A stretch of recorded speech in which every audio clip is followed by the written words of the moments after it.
সাআদ ইবনে মুআজ তুমি কোথায় যাও? যুদ্ধের ময়দান থেকে পালাইবা না, যুদ্ধ চালিয়ে যাও, যুদ্ধে চালিয়ে যাও, শহীদ হও।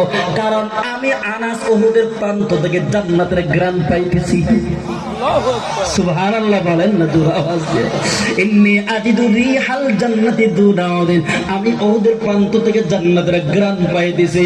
এই ভাই, এই জন্য হাফিজ ইবনে কাইয়্যিম রাহমাতুল্লাহি আলাইহি বলেন, কই যারা আল্লাহ ওয়ালা হয়, যারা আল্লাহর প্রিয় বান্দা হয়, এরা মাঝে মধ্যে দুনিয়ার জমিনে জান্নাতের গ্রাম পায় যায়।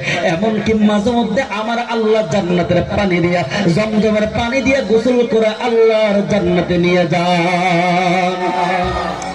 এই জন্য যখন যুদ্ধের ময়দান, যুদ্ধ শেষ, সাহাবায়ে কেরাম রাদিয়াল্লাহু তাআলা আনহুদের জীবিত সাহাবায়ে কেরামদেরকে বলে, এই সাহাবারা শুনো, আমার যে সাহাবীরা শহীদ হয়েছে সবগুলো